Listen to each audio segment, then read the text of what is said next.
Good morning, everybody, and this is your Dow Jones day trade setup for today. So a couple of things brewing here. So the first thing is we are at a level. Just want to get the next. There's a swing high right there, which we kind of flirted with, but didn't quite get it. We now got this big inside bar inside that zone. Look at the oscillators all grouped to the upside, and also top of a wedge. Extend the wedge. There we go. So that is now the 1, 2, 3, 4, fifth touch on the top of that trend line and 2 on the bottom. That's a pretty well established wedge. The only thing that is bullish on this chart right now is the moving average crossover right now. So areas, we've got a zone of resistance here. We've got an inside bar in that zone. We've got grouping of the oscillators to the upside. This is not a bullish picture that we're seeing right now. So I would expect some kind of a pullback, and the perfect area for that pullback for me on this chart is going to be down to here, which would be the bottom of the wedge, and that is at 38,840. Now if we start drilling through the time frames, 3 hour we do have a crossover and we are pointing down at the moment. We've got an inside bar there, but then we have a pin bar. We've got gaps all over the place. Not too keen. You can see there's gaps. There's a gap over there.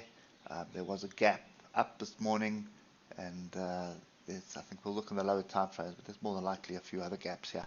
So the trend is up on the 3 hour, and on the 1 hour there's no debate about that.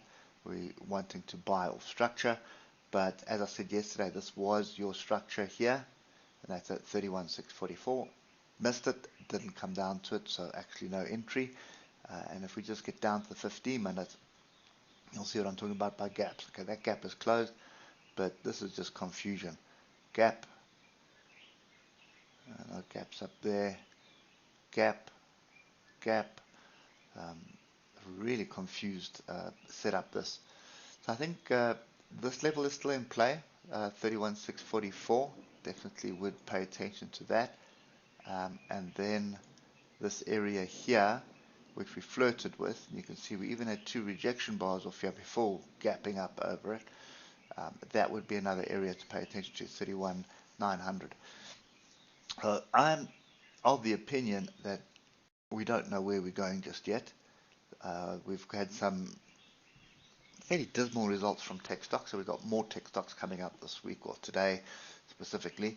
And then, next week we'll probably settle down into some kind of a rhythm, and the big ones out the way.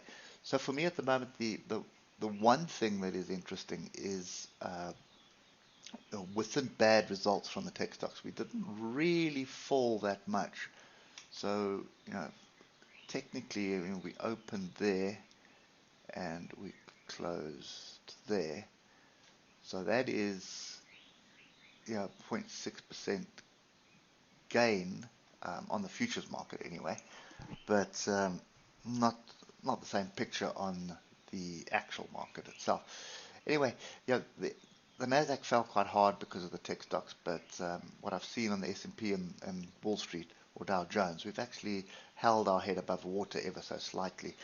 So it could be a signal that we are trying to just strengthen the recovery process here, or it could be a case of just sucking people in, getting ready for a bigger move to the downside. So it's a 50-50 call for me at the moment. I'm very reluctant to try and jump in long here anticipating a break higher.